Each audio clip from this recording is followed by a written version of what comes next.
What is up, people? Van from the VaniverseGaming channel here with another First Impressions video. Today's video is going to be in a game called Stoneshard, which released on Steam in early access back in February of 2020. You can pick it up for 10 bucks, and I would highly recommend it. And that is the purpose of this video, to give you my first impressions and let you know if you should pass or if you should play and buy the game. When this game first came out, it was being streamed on Twitch a lot because it is a lot of fun. And at first glance, it might not look like it, but there's a lot of depth in this game. And hopefully after you watch this video, you will figure that out for yourself. Before you start the game, I would highly recommend you watch my new player guide by clicking on the eye in the top right-hand corner. It's broken up into two parts, and then I also have a video on how to beat the boss in the tutorial, and then I have another video that has some tips about the game in general. Now, I will tell you that a lot of you are going to say, I don't want to be spoiled, I just want to play the game through. I'm on board with that, but I challenge you to play the game and kill the boss in the tutorial without watching a video on how to do it. And I want you to come post in the comments below, because I bet that you are going to die countless times before you figure out how to beat that boss. Unless you watch my tutorial, which if you watch it and you watch the new player's guide, when you get to the boss, you will most likely beat him on the first try. So, challenge given, time for you to accept, and then post in my comments on what happened. Now, with that being said, what is Stoneshard and how does the gameplay work? Stoneshard is a turn-based RPG with survival and roguelike mechanics. The gameplay is a top-down, turn-based, where you basically move freely until there is an enemy in the same map as you. As soon as that happens, then each one of you get to take a turn, and it goes back and forth. The one difference is any enemy, they take their turn at the same time. So if there are 3 enemies and you shoot one, all 3 enemies get to take their turn now. So it actually makes it very challenging, which we'll talk about in the combat side when we get later in the video. Now, the RPG aspect of the game is twofold. One, you have stats like many RPGs. You complete quests, you kill things, you gain experience, and then you level up. When you level up, you unlock these attribute points, which are put towards strength and perception and constitution, like many other games, which will then affect your different skills. And then, in addition, you get skill points that you can use, and each weapon in the game has its own skill tree. And then also, you have a magic school for pyromancy and a magic school for geomancy that you can also put points in. All of the skills are unlocked by finding books in the game and then reading those books to unlock the skill for that particular weapon or that particular spell school.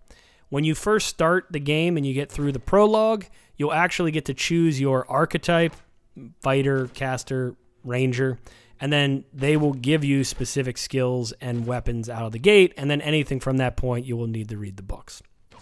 Now, what makes it a survival game is basically like other survival games. You have food, you have water, you have to eat, you have to drink. But on top of that, every body part that you have has damage. So your arms, your legs, your head have a damage scale of 100%. Every time you take damage, you take damage to one or all of your different limbs. When your limbs get damaged, you need to heal them with salve, and you need to maybe splint them if your leg's broken. Or maybe you have a cut that bleeds. You need to bandage that. But on top of that, you have a pain tolerance. So all the damage you take causes pain. The more pain you're in, the more you have to take painkillers like drinking alcohol. But if you drink alcohol, then you're giving yourself alcohol poisoning, and then you need to have an antidote to cure that. So there are a lot of moving parts with the survival aspect of the game, which makes the game more difficult than it would be if it was just a straight-up turn-based RPG. And then the roguelike aspect of the gameplay is wherever you save, either at an inn or throughout the map, there might be a save point, but mostly you're going to be saving at an inn in town. When you leave that inn, if you die, you start back at that inn. Not that you start back with everything on your body. Your corpse does not stay on the ground. You literally lose everything that you did from when you left that inn. So if you're playing for an hour and you get killed, that hour worth of gameplay is completely erased, and then you start back at your bed again. In addition to that, the game will repopulate all its zones. When you sleep and or when you shut the game off and come back, if you go into a zone that you were in, it will be completely repopulated. So that's the roguelike aspect of it, where the different maps will completely be different, including the tutorial. When you play the prologue of the game, if you play it through 2, 3, 4 times, you'll notice that every time you even play the tutorial prologue through, it's different than the last time.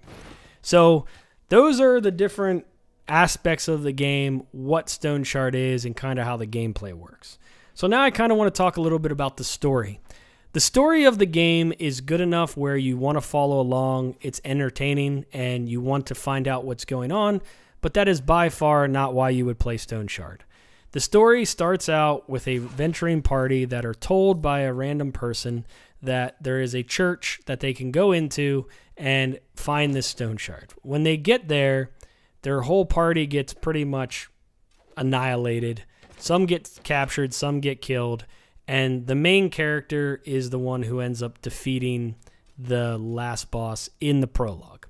You come into play after all that happens, and basically the main guy is too old. He doesn't want to adventure anymore, and he needs your help. He needs you to help him get some wagons, and then you have to go to the town mayor, and he's going to say, sorry, dude, I ain't going to give you any wagons unless you help me out. And that's kind of how the story progresses, is you're trying to figure out why this guy set you up and what this Stoneshard does and how does that whole thing come together. So that is the story in a very layman term. Now let's talk about the objective of the game. In my opinion, since it's in early access, there's not more of an objective than to complete the story. But really the underlying objective of the game is to level up your character and become stronger so that you can have better gear, better weapons, more skills, better stats, just so you can continue to beat the game as it progresses and gets more difficult. You can very easily gimp your character in this game, and if you do not spec correctly, you're going to end up not being able to progress further in the game just because you're not prepared. You're going to find yourself farming and killing stuff over and over again just in order to level up so you can become stronger. So that is the objective of the game, in my opinion, is just to become as strong as humanly possible. Now let's get into my favorite part and the best part of Stoneshard, and that is the combat. The combat in this game is actually very challenging because every time you get to take a turn, all enemies get to take their turn. So if you're fighting a guy who can use a bow and a melee guy, once your turn is over, the melee guy gets to move towards you and the archer gets to shoot you before you get another turn. So a lot of the combat is definitely going to be melee combat and range combat, but you're going to want to start with range. You're going to want to try and pick them off with pyromancy or with arrows as much as you can so that when they finally get to your face, they're almost dead so that you can melee and kill them. Because if you're in melee combat and you're taking damage, it's going to cause wounds to your body, it's going to cause you to bleed, and then you're going to find yourself using up a lot of bandages and healing salves to try and keep yourself alive. In addition to that, the creatures, if they're within a certain range of you, they will follow you. So even if you zone into another area, they will zone through and come after you and continue to fight you. If you're a certain distance away, you can run away from them, but if you're within so many tiles of them, you cannot run away. You either have to kill them or you're going to die. The other challenging part about the combat is you basically can take damage, which can cause you to have to heal and use a turn because maybe you're bleeding. If you're trying to move while you're bleeding out and it's going to kill your character. So you have to make sure in combat that you are doing everything you can to prevent taking damage. And you do that by using the different skills. And because you can use different skills from different trees, you can really build a very custom character to fit a combat style that you like. So for instance, I am an archer guy 100%. And then on top of that, I have Geomancer because I can put this rock shield on my body, which really prevents damage for like 4 turns. And then I like to dual wield maces, so when they get close, I can whack them with my maces and hopefully cause them to be dazed because maces have a little bit of a daze effect with one of the abilities. So that's the build I like. I've tried a pyro build. I've tried many other builds, but the combat, no matter which build you try, is actually pretty cool. So that's going to be it for this video. I want to say thank you all for watching. I hope after watching this video, it gives you guys enough of an opinion of this that it makes you want to buy the game or not. Either way, leave your comments below. Let me know what you think about the video, if you did pick up the game, and if my new player's guide were helpful. This is Van from the VaniverseGaming. Thank you for watching. Cheers and peace out.